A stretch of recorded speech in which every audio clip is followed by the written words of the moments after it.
my daughter Jasmine, who is deaf and she's mute. And when she was 3 years old, she wasn't walking at that point. And I was told that she was not going to walk. And that was hurtful for them to say, your daughter, who is deaf, who doesn't talk, she's also not going to walk. But here we are 31 years later, and she walks. She does not talk verbally, but she knows how to communicate her needs better than some people who actually can talk. I think so many times we think that life is just happening to us, and that life for us is so bad, not realizing that there are others that are going through issues that are bigger than life. And some of them wind up taking their own life because they can't handle the pressure.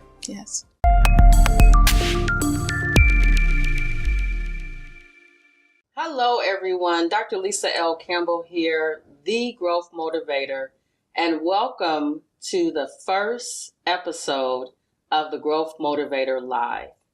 This show is designed to empower you, inspire you, motivate you to really become a better version of yourself. When I thought about the title of this first episode, I struggled a bit. And so what I did was actually record the last episodes, 2 through 10 for this season. So there's going to be a total of 10. And when I finished number 10, I was at a holding pattern. I was standing still. And it hit me that the first episode needed to be about life's challenges, the obstacles that we face. I think coming out of this pandemic, in some shape, form, or fashion, we all have experienced some type of mental instability, whether you want to admit it or not.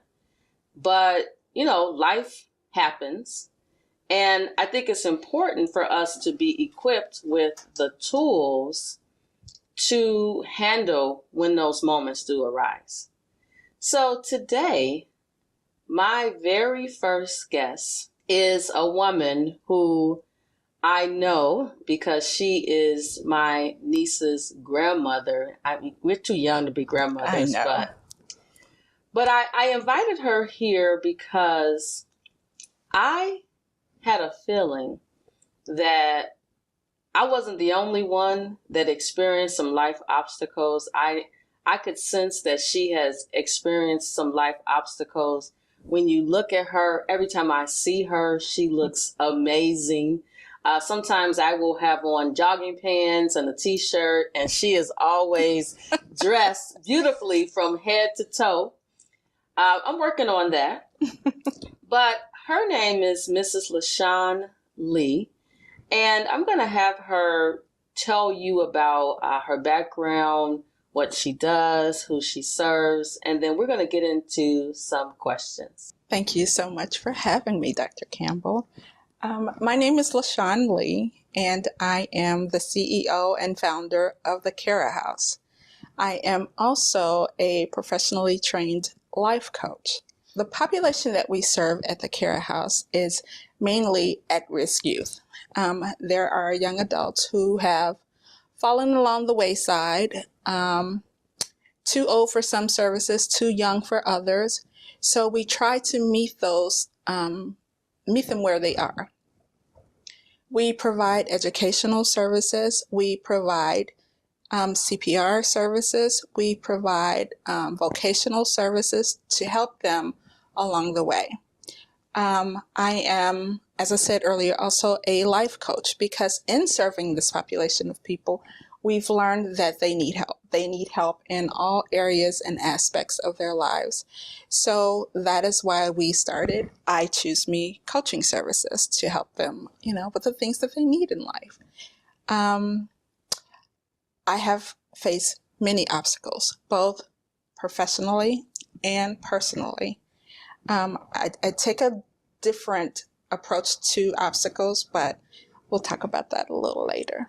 So I have a couple of questions to ask you, but I thought since you were a life coach and I'm a growth coach, that we could coach each other today because I believe that when you have community, you can grow. You cannot grow when you are trying to navigate life by yourself. Everybody needs community. This is true. So tell me about a time in your life where you faced a significant challenge, whether it's personally or professionally. Well, personally, our lives sort of mirror. And I don't know if you know this, but I adopted, he's a young man now, but at the time he was 9 months old. And no one told me of the things that he was going to experience in his young life. But he was mentally delayed. They said that he would never walk. He would never be able to eat by himself. And that he would pretty much be a vegetable. And I mean, he has this long list of medical challenges that I didn't learn about until he was in my home. But I had a village. I had a village that would give me resources, that gave me respite time, that gave me as much as they could possibly give me so that we could have him healthy and whole. And because of these resources, I was able to navigate some of the traditional things that happen to our children. He didn't have to go down that rabbit hole, but it forced me to change some things in my life. It made me look at who I was as a mom. It made me realize that I had to make some hard life changes. And that was very difficult for me. I am a healthcare provider and educator. And at the time, I had to give all that up. I had to make a choice to take care of this baby or give him back and continue to work. And my fear was if he went back, he would lose his life. I really felt like he would lose his life. So again, I take obstacles and look at them as growth challenges. I take obstacles and I celebrate small wins. And my small wins give me a platform for my larger wins. So the village helped me navigate his medical treatment. The village gave me time away for me to have me. The village gave my other children an opportunity to have a space in my life. Sometimes when we have sick children and there's more than one child, we want to focus all our attention on that child, but the other children get left behind. But because I had a village, it all worked out. Wow. So let me just tell you, I did not know that. Okay. And I think that what you shared is going to help a lot of people because I think oftentimes, especially us as Blacks, I know that it's not isolated to Blacks. There are other women and other nationalities that do this, but I think sometimes we take on so much and believe that I'm strong and I'm just going to figure it out. But sometimes figuring it out leads you personally down a path that can be difficult to bounce back from. Yes. And so I like that you shared that your village gave you time to do the other things that were just as equally important in your life. When I think about the statement that you made, that if you would have sent him back, he possibly wouldn't have made it, really just, I want to be honest, hit me like a ton of bricks. Okay. In my new book, Grow With Me, one of my chapters is dedicated to my daughter, Jasmine, who you know is deaf and she's mute. And when she was 3 years old, she wasn't walking at that point.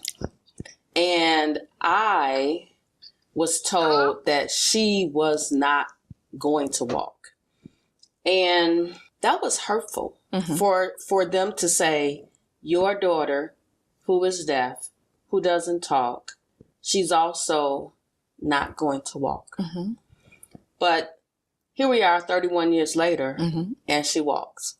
She does not talk verbally, but she knows how to communicate her needs better than some people who actually can talk.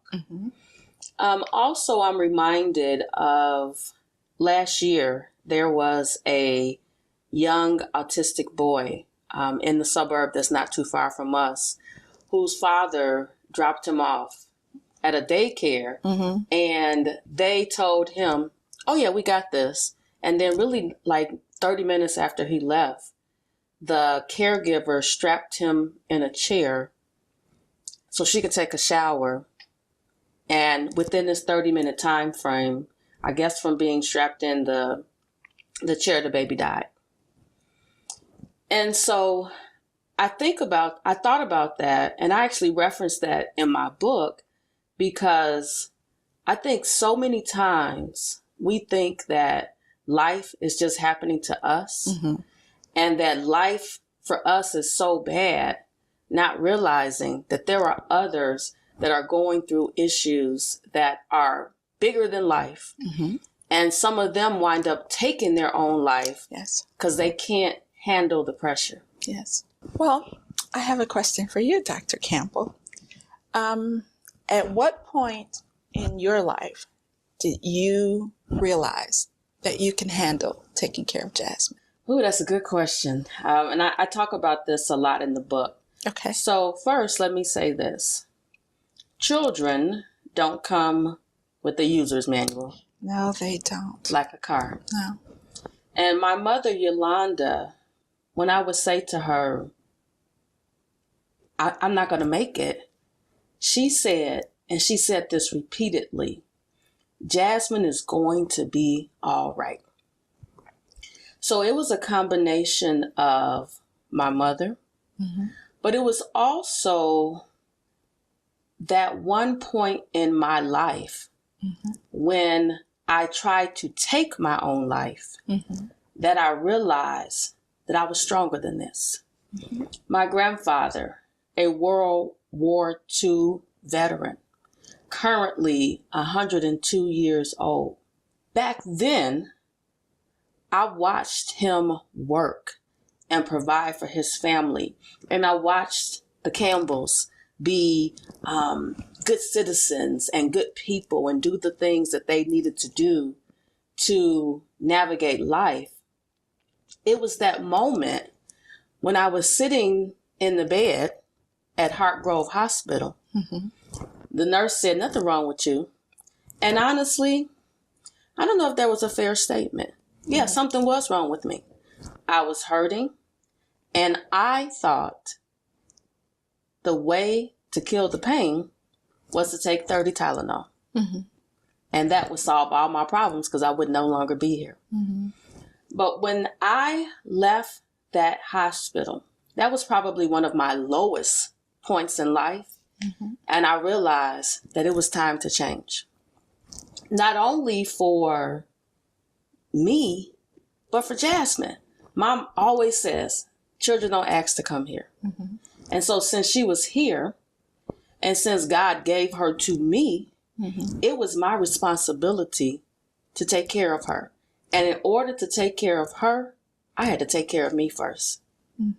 It is such a challenge. And I know for me, with him being adopted, it was a double whammy because I used to feel like, hey, I didn't ask for this. But I can remember something. I too come from a very strong background. I can vividly remember my great grandmother saying to me things like, Shani, reach for the moon. No, she would say, reach for the stars if you only grab the moon. And my grandmother speaking life into me, saying things to me that I didn't understand at the time. But as an adult, when you face challenges, those things come back to you. But I've always been around very, very strong women. Very, very strong women. And so I looked at this baby one day, and my aunt came over and she said, Shani, because that's what my family calls me, he looks just like you. He looks just like us. And in that moment, I knew, okay, I have to fight for this baby. And now he is 23 years old. He graduated high school, top of his class. He's gone on to school for veterinary medicine. Now, he is different. He is different, and he knows he's different. And I had to come to grips with the fact that he's different, because the things that most of us like, he just does not care about. And then, that could too just be a guy thing, so, but he's alive, he's healthy, he's well-mannered, and he's thriving. But had I listened to the report of the doctors and not the report of the Lord, this baby could have been lost. And my husband tells me all the time, he's not a baby, but he's my baby. He's my baby. So he's doing well. So in your life, how do you balance your career, your family, and Jasmine? Ooh, that's a loaded question. that is one that honestly I struggle with. Okay. And I struggle with it because it's this balancing act of me, Lisa, me, mother, me, wife, me, daughter, me, grandmother, auntie. I'm all of these people. Then you add all of my entrepreneurial journeys. I'm all of these people. And sometimes I struggle with, how do I, number one, show up and be the best version of myself for everyone that I interact with, that I'm responsible for, if you will. So one of the things I will say is that I do try. Do I always get it right? No, because I'm human. I do try to balance my time. But one of the things that I realized that I had to do, I had to get rid of some things that were not as equally as important as the others. My grandfather is 102. My parents are in their 70s. My husband and I are now in the golden 50 years. We just had our first grandchild, one on the way. So this side of 50, I realized that there are some things that are more important today and for the future compared to, 20 years ago. And balancing it, I don't think I have a recipe.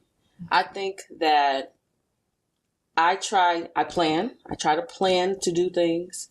And most days, I got 10 items on my list of things to do. And sometimes I've accomplished 2. Sometimes I accomplish 5. But what I've realized is that I have to give myself grace. I realized one day that I was trying to be like my aunts and uncles and how they raised us. But I realized that, number one, I'm not them. Number 2, we're living in different times. Number 3, how I'm navigating life is a lot different than how they navigate life. Yes. And so I give myself grace to say, be proud of what you can accomplish and do not worry about, or do not, make myself feel bad about the things that I'm not able to do. But it is definitely a constant balancing act. Sometimes I wonder, am I spending enough time with my husband? Because he's a man and he has needs, even if it's just me looking at him and his eyeballs for a few minutes. I've realized, and I'm realizing that I have to be intentional about the things that I do, the things that I want to do, and then just, again, give myself grace if I don't accomplish all of them. One thing that I am very clear about, it is not my desire to go back to Hartgrove Hospital, and that I needed to prioritize things like self-care. I believe in massages. I love a good massage. My husband and I will do sensory deprivation tank, the floating. So I prioritize me so that I can be there for all of them. As my parents age, you know this, the tables have turned, Yes. right? We needed them more. Absolutely. And now, to some extent, they need us more. Yes. Yes. Well, I was just asking that question for a friend because I ask myself this every day. How do I balance all the hats that I wear? And how do I balance with all the hats that I wear and not shortchange anyone? You know, same questions. Am I spending enough time with my husband? Am I spending enough time with my children or my grandchildren? Which, plate am I going to attack today? Is it the Cara House? Is it I Choose Me? Is it Cara Academy? So all these things are bidding for our time. And as a person, as a woman, as me, like you said, not the wife, not the mother, not the grandmother, not the entrepreneur, but as me, I have to take some time and choose me. And that is why I named the coaching company I Choose Me, because I think sometimes we as women think that it's selfish if we take some time for ourselves, if we pamper ourselves. And my new favorite word is no. Unapologetically, no explanation, just no. My husband says all the time, you don't have to go to everything. You don't have to meet with everyone. So I am learning to choose me, to prioritize my life, to be intentional about the things that I attend and, saying no to everything else. So, I think that's just something that entrepreneurial women go through. And what I would imagine for men as well, I would imagine that they face some of those challenges as well, spending time with family and friends. We went to a play a couple nights ago and I saw 4 of my best friends and I felt like I hadn't seen them in ages. It almost brought tears to my eyes and we live in close proximity, but we're all just so busy until we don't get to see each other. So we still have to learn that balancing act. Well, you know what? So 2 things. Number 1, if you ever need a lesson on saying no, just ask Paul, because he is very clear about his no's. And most of the time, no means no, unless I say, hubby. And then sometimes I can get a yes out of him. But the other thing that I have planned for this year is I am going to be very intentional about the activities that I do. So I think I mentioned to you that I'm going to be hosting, actually have started hosting master classes. You can call them group coaching, you can call them community time, but really it's about doing some check-ins with some folks that I love. I think a lot of times in my own village, there are some of them that struggle and will never admit that they are struggling. And I think that's a dangerous, I know that's a dangerous place for them to be in. And so doing the check-ins, maybe a glass of wine, and one of those fancy boards that I try not to say the word because I don't want to mess up the word. So my next question, and as a fellow healthcare professional, I know that you are very familiar with strategic plans and mission and vision and core values. But as an individual, how do you approach goal setting? Well, I set several goals for myself. I set long-term goals. I set short-term goals. I set weekly goals. And like you, I set daily goals. My daughter teases me all the time because I've always got a piece of paper with a list of things to do on it. And I feel accomplished when I can just check one thing off the list. And so those are my daily goals. But I review my goals often. It does my heart good to go back and look at my goals from last year to see how much I've accomplished. I think you have to be realistic with yourself with setting goals. I think some goals should be out of your comfort zone because you need something to aspire to. And so you should check in with yourself daily, weekly. I do monthly. And again, at the end of the year, I sit with a nice glass of something cold and I go back over my list to see how much I've accomplished. And it also lets you know when you check in with your goals, where you're spending your time. Sometimes you can, it's free on Google, you can download a daily calendar. And I think it's in increments of 30 minutes for 24 hours. And if you just take time and jot down what you're doing for the day, it is mind-blowing where you spend your time. But it is also a tool to let you know where you need to spend your time and where you don't. That's interesting. So I know before we got on, we talked about a book that we both read, Who Not How. Who Not How. Thank you, Attorney Shakita Hall Jackson, for the referral. Who Not How has been a game changer for me because, earlier when you asked about, how do I juggle all of this? I realized that I'm an overachiever and not an overachiever because I'm trying to become a millionaire. I think a lot of people think that I work so hard because I'm chasing after money.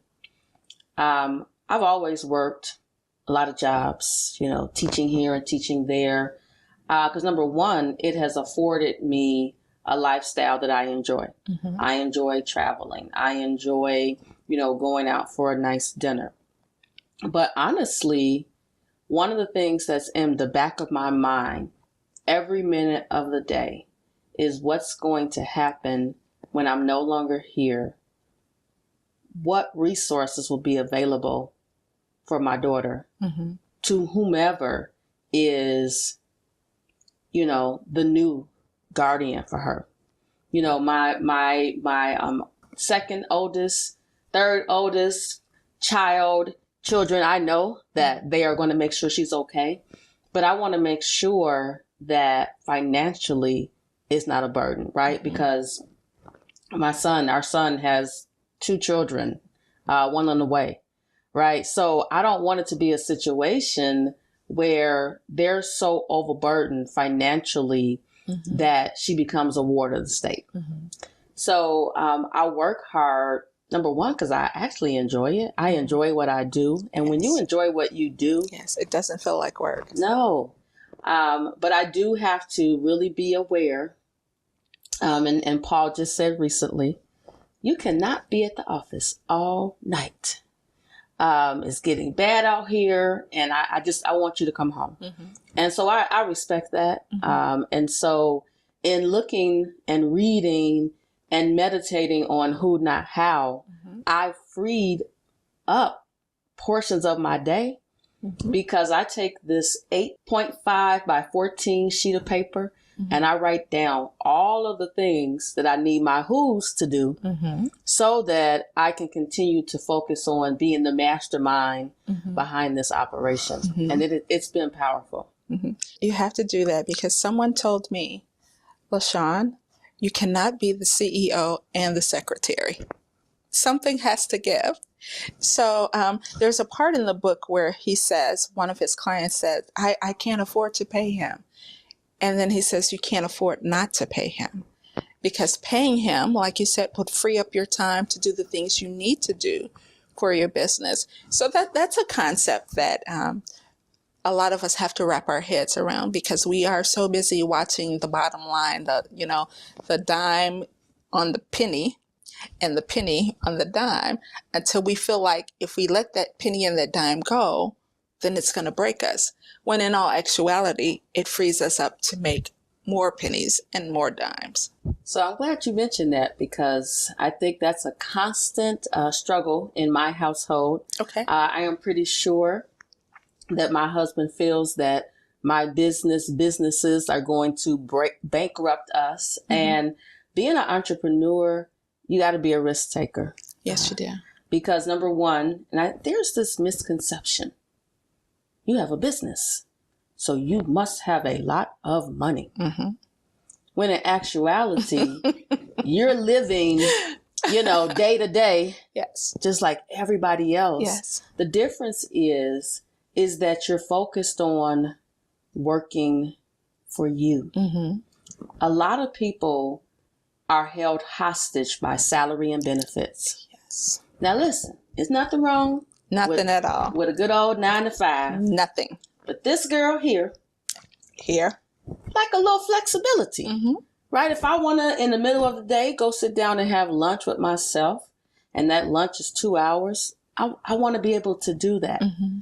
So talk to us a little bit about the Cara House. My husband, Paul, and I have had an opportunity to go to one of your fundraisers, which is actually the first time we realized that, or I realized that I knew your husband. Talk about the world getting smaller. But tell us about the impact that it's had on the lives of those that you serve and the obstacles that they face. Wow. So the Cara House has been in business now. It'll be 14 years in November. We've serviced hundreds of people and their families. And not just here in the state of Illinois, we service the entire United States area. Our motto for the Cara House is changing lives, because that's what we try to do. We try to change the trajectory of the lives of those who are lost. Our big piece is our high school diploma program, where if you are at least 16 years of age, you can be 60 years of age, but the youngest that we will take you is 16.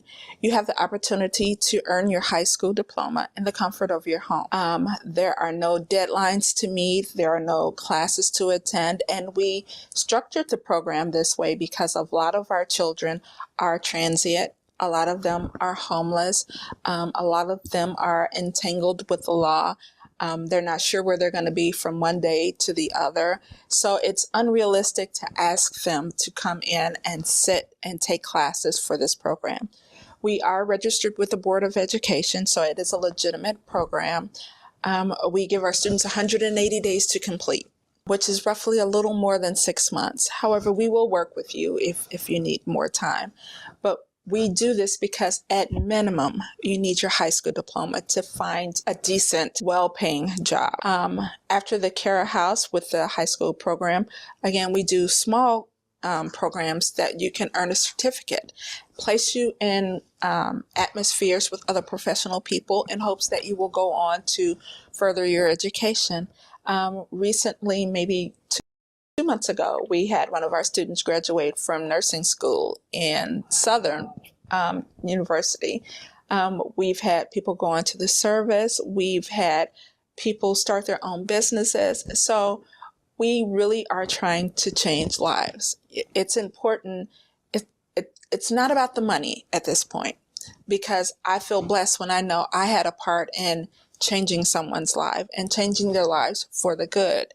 And then they go on and tell 2 people, and you know the story, they tell 2 people, and that's how we get our referrals. All I heard was growth, supported by more growth, supported by more growth. And I like how you have that approach where it's not just about the high school diploma. It's about the things that happen after that. Right. You know, something that just hit me, the brick and mortar colleges and universities, I think they could learn from the model that you have, because I think there's this big push for persistence, persist to graduation, and then we got job placement available, but they need more than job placement. They need to be a part of a community. Now, some would say, well, we have the Alumni Association, but that's not necessarily the community that they need, because maybe they need support with how to dress for the interview. Maybe they struggle with having a conversation during the interview. Maybe they struggle with imposter syndrome, right? I'm not good enough. They're not going to hire me. And so by this continuous growth and support that you offer, I can see how you're changing lives. Well, that is part of our curriculum. So the last chapter of the curriculum is called Job Readiness. And in this particular subject, we teach them from A to Z. So they have to come up with a mock business. And that is the name of the business, the EIN numbers, banking account information, websites, of course it's all fictional, but just to get them in the mindset of changing their lives, because some of them do not have a clue. We do mock interviews where they have to dress and sit before professional people. We have people come in and volunteer and interview them. And some of them have actually been hired. Wow. We've also partnered with South Suburban College, and they have a program that will take our students and place them with employers, pay their salaries for 6 to 8 weeks in hopes that the employer will then hire them.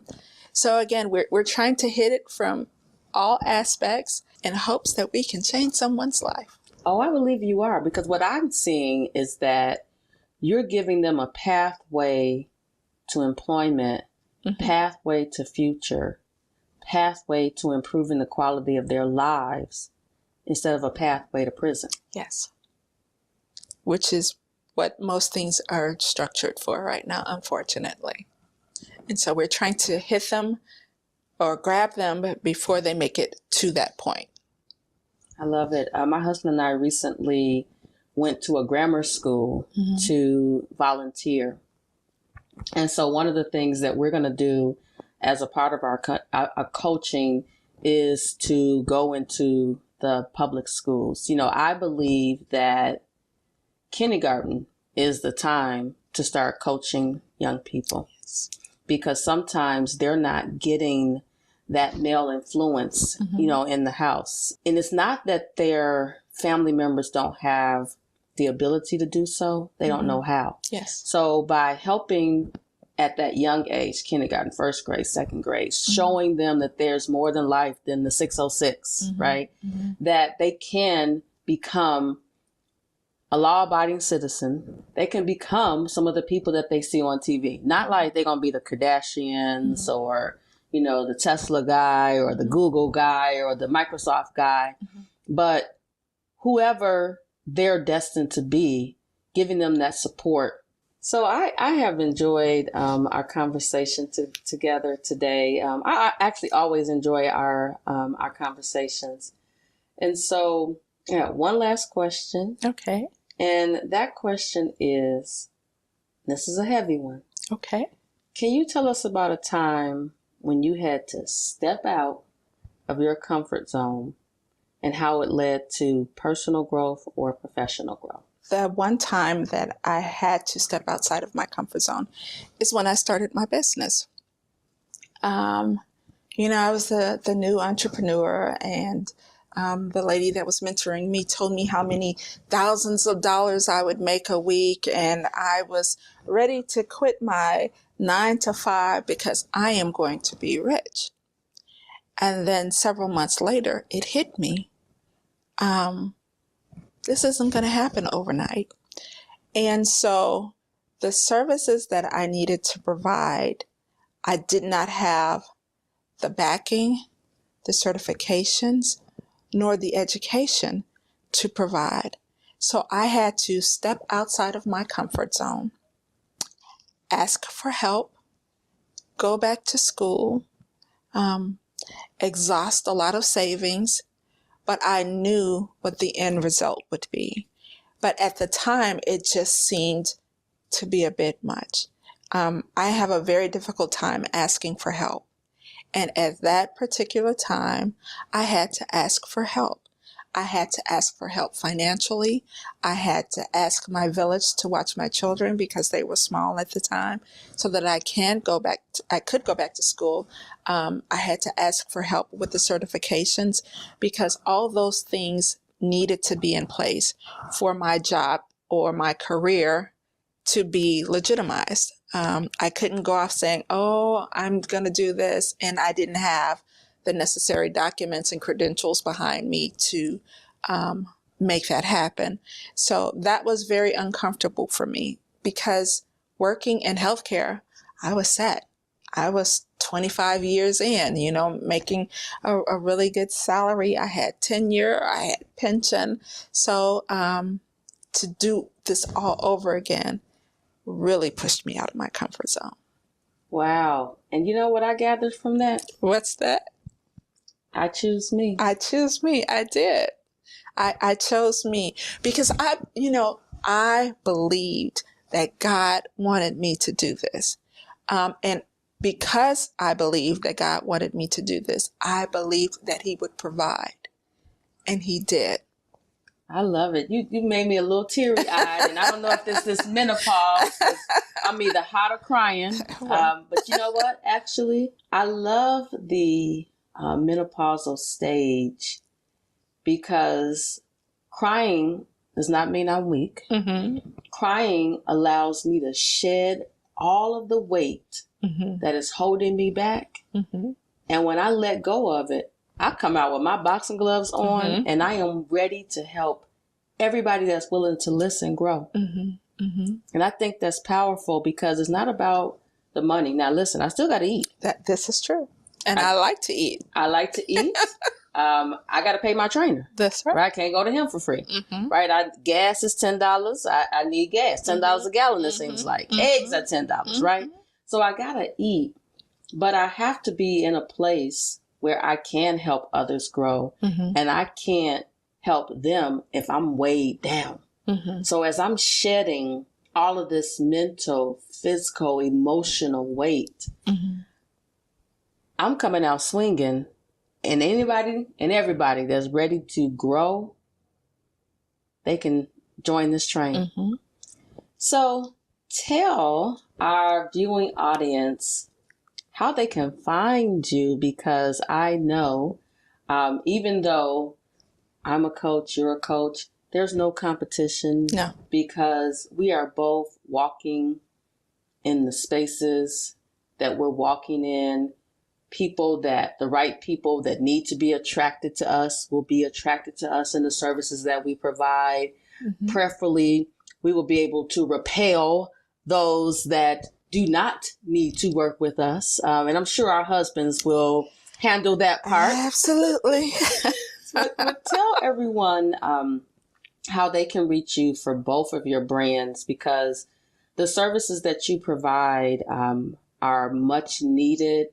And probably a lot of folks don't know about them. And so I'm hoping that as our listening, viewing audience hears the information, that they will reach out and just start the conversation. Well, for the services of the Cara House, you can reach us by going to our website at www.carahouse.com, or you can give us a call at area code 708-991-7281. For I Choose Me Coaching, you can reach us at our website at www.ichooseme.life, or you can give us a call at area code 708-991-7281.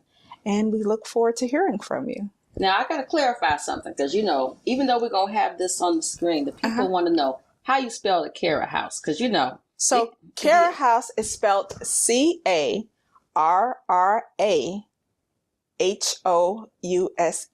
Two R's. carahouse.com. That's important, because, folks will say, I can't find it on the internet. Yes. And remember, I Choose Me is .life, not .com. It's .life because we want to speak life into all those who choose themselves.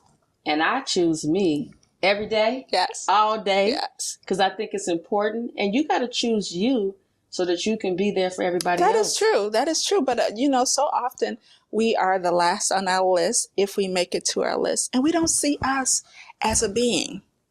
It's like we talked about at the top of the hour, we're mothers, we're parents, we're sisters, we're caretakers, whatever our profession is, but we don't see us. Absolutely. Well, thank you so much for stopping by. I know more now than ever that it was divine intervention for you to be the first guest on the the Growth Motivator Live. And until next time, I will see you all real soon. Thank you so much for listening. And you know how to find me, thegrowthmotivator.com.